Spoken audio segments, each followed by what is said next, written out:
Hello, Brother Nero. I knew you'd come to another Marks vs. Smarks production. I am Charles X, and I am here today with.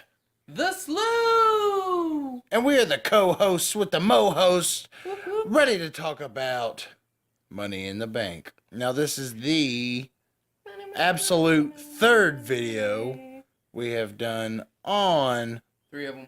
Money in the Bank.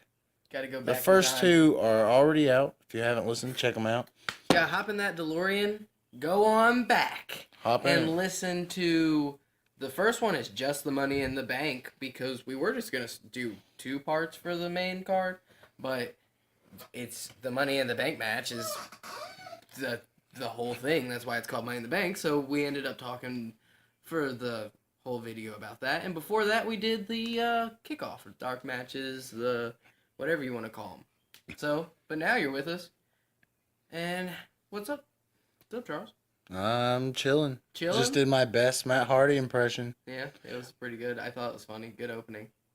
Good opening. I love good Good opening. Too easy. Damn it. Too easy. But, anyways, speaking of Matt Hardy, Jeff Hardy, two ladder match icons in the WWE history. Yeah, in wrestling history. Yeah, and Money in the Bank, a pay-per-view synonymous, or an event, because before it wasn't a pay-per-view, it was a match at WrestleMania, which I think added a lot of prestige to it. I think it being that one WrestleMania match a year that The most prestige is that, or the thing that makes it most cool is whenever there's 2 brands, which there's gonna be again. I feel like one brand kind of softened it, because you know what's gonna happen. one brand with one briefcase is predictable, but 2 brands with one briefcase is money right there. Someone who could cash in at any time on either show. But if you have 2, then you have 2 Think people about- that can cash in on either show at any time. Yeah, but I'm just saying, well, I mean, that kind of demeans the value for that one person. Yeah, For but the- that's for the how it was counterpart. before. For a little bit.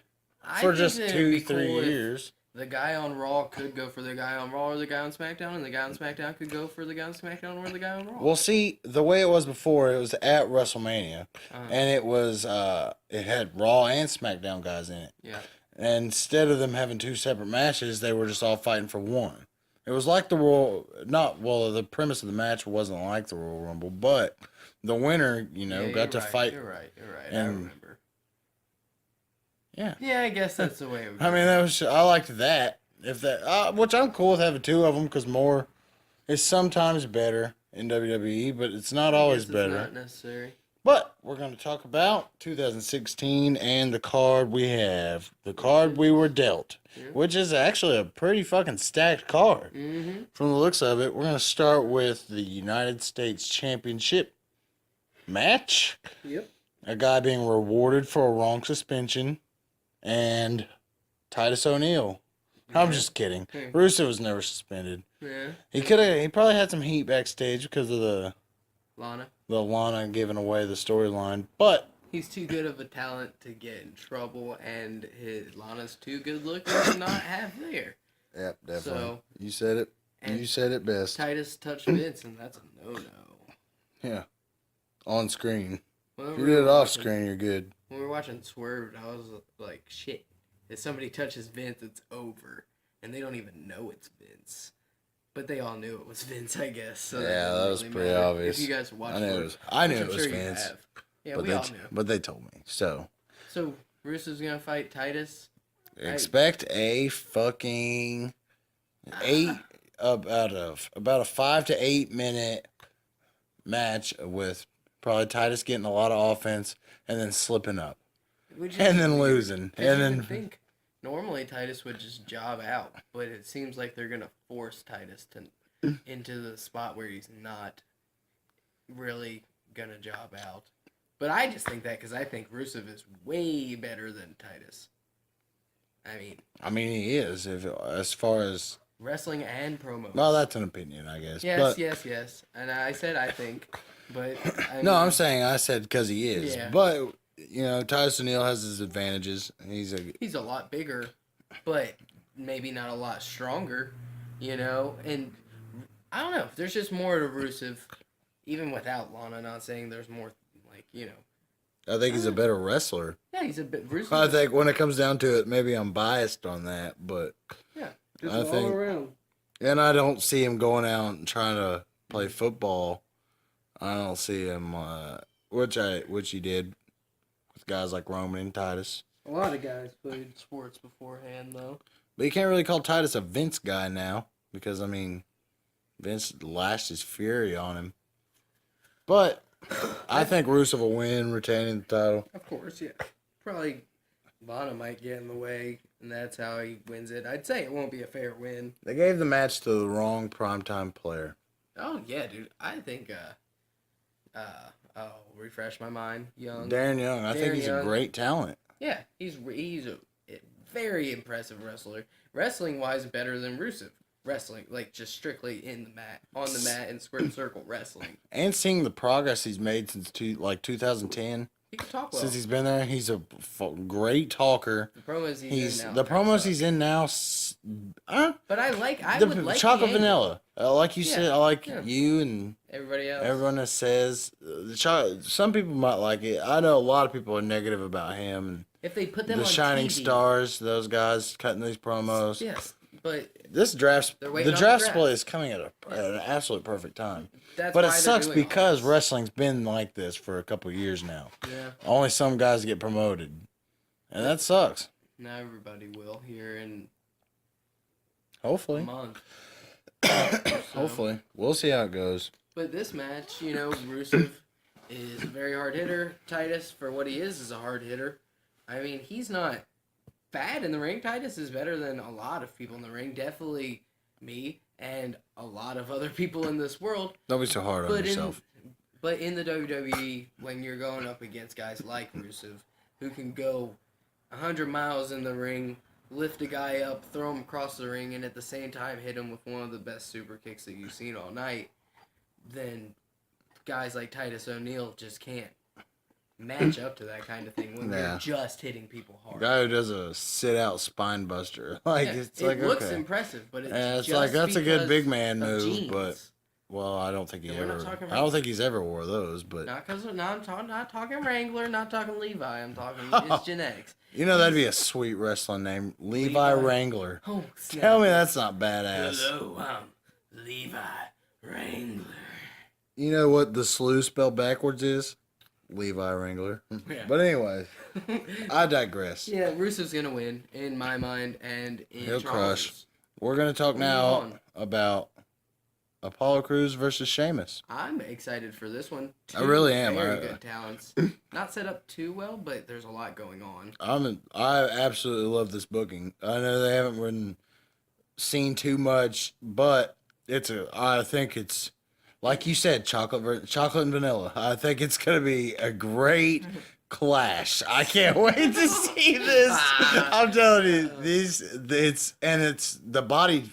Two similar body-framed guys. Apollo Crews can do a lot more, I think. But Sheamus is a legit badass. Really? He's going to be stiff out there, and it's going to be a hard-hitting match. Definitely. But really, they've given so little build-up that if you have Hulu, you very well may not have seen the build-up. That, literally, it's been, I believe, 2 backstage segments. Now, at the same time, I haven't watched SmackDown the last 2 weeks. I've watched the kind of just been a Ninja Turtle commercial. It's kind of all it's been. Yeah. This whole feud. Yeah. But at the same time, in a nutshell, the underlining of it, whenever you get straight down to past any promo and it's just wrestling, this is 2 very good wrestlers. Oh yeah. You got Sheamus, he will more than likely be in the Hall of Fame before. Done a whole lot. You brought that up the other day. Yeah. That was you. Kind of brought it to my attention. This guy's done a lot of stuff. Give us some of his bona fides. Oh, man. Money in the Bank. World champion a few times. Yep. He's been WWE champ. He's won the Royal Rumble. He's won the King of the Ring. Yep. Something only him and Edge have done. Won the Money in the Bank, King of the Ring, and Royal Rumble. Sick. 2 great guys. Yeah, too great. Never met them. Maybe they're douchebags, but in the ring, Could be tools. good. At the promo, also good. But who you taking for this one? You know, we're gonna see Apollo give that athletic face, and you're gonna see Sheamus give that hard hitting heel. So what we got? The only reason I don't think Sheamus, or I wouldn't think Sheamus was lose, because this match was set up right after he lost to Sami Zayn. I feel in that turn, like the qualifier for the Money in the Bank, I feel like they have to. What's the word I'm looking for? Legitimize. Legitimize. That's it. I was about to say legitify and look like a fool in front. I was about to look like a fool in front of the dozens And and dozens of the Marks vs. Smarks fans. Yeah. But dozens and dozens. Who else did that? fucking Foley. Yeah. Foley. Yeah, sorry to call you out. I bet all the I don't Smarks out there care. called it anyway. I understand. The people who I wanted to catch it caught it, But- and they caught it, and they're throwing it back, and that's cool with me. So We digress again. We got. I'd say Sheamus will win. I'll But take Sheamus. I some think heel it'd be. tactic. I don't think it would hurt Sheamus to lose, but I think It won't hurt Apollo to lose if it looks like he should have won. You know, yeah. the same way that they'll do Rusev. Now, maybe not, I guess, because we just said that for 2 matches in a row. But I mean, that's how it seems it's gonna go down. Apollo's too good, and he's going in with quite a bit of momentum because a lot of people like him, and I don't see him getting a fair loss from a heel like Sheamus right now. But he lost to Jericho. Miss. So Yeah, I guess. So that kind of counterparts where I said he lost in the tournament. Sheamus lost in the qualifier, but so did Cruz. So Well, what's someone next? has more to prove. But Sorry. Baron Corbin and Ziggler, we can talk about that next. Yeah, We're not going squeeze to that talk in. a whole lot about that. Yeah. Baron Corbin Yeah. has worked a lot on himself and has got a good finish, and hopefully he beats Ziggler. Hopefully they just say, "Hey, fuck it, we're going to be a team." You I know, think it's- we have similar sticks. This is a match that has been thrown down a hill and hit every tree and rock and boo on the way down, and Yeah. every Smark across the land is just highly against the new era, throwing us the same match over and over. And that's one that stands out when you bring that argument, seeing as how for the last 3 pay-per-views, they've fought. Now, okay, the last 2 pay-per-views, tonight they're fighting again. And that's just, I mean, it's not a bad match by any means. 2 great stars, well, stars in their own rights, in your opinion and mine. But it's like the first time I was like, hell yeah, that's awesome. Get Corbin in there with somebody that can work a match with a wet rag and freaking kill it, you know? And it was random. Yeah, and Corbin just got called up. He was fighting Ziggler. we were out of all nowhere. like, oh, Dolph is kind of slowing down from the Motley Crue stage, and maybe we'll see a better Dolph as well. And they've had good matches, other than when it just comes down to getting hit in the nads. But give Corbin somebody else. Let him be the big guy that's going to destroy everybody. Yep. Now, the Wyatts aren't even there. They really don't have a big guy walking around destroying people right now. Kane's not there. Who? You know? Bullet Club. But they're a team. You know? You know, something they could do with Baron is put him in the Wyatts. I know people are down on that. You could but have him try out. No, don't have him try out and Have not the- make it. have- That seems lame. No, and make That seems like a guy. You can have him try out and overcome. Think if he joined and then, because you don't see out of them a guy who's a breakout baby face. Now, who could be a breakout You're baby right, face out of that? Harper.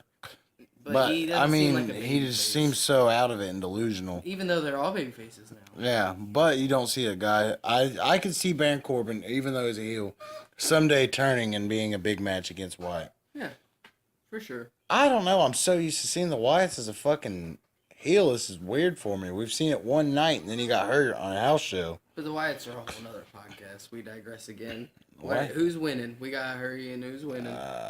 Baron Corbin. Baron Corbin. Let's give Baron Corbin this win, WWE, and get out of this damn feud. Give him the rub. Now, you were here with Marks vs. Smarks. That was our 3rd installment for the Money in the Bank. We're going to go ahead and make a 4th now.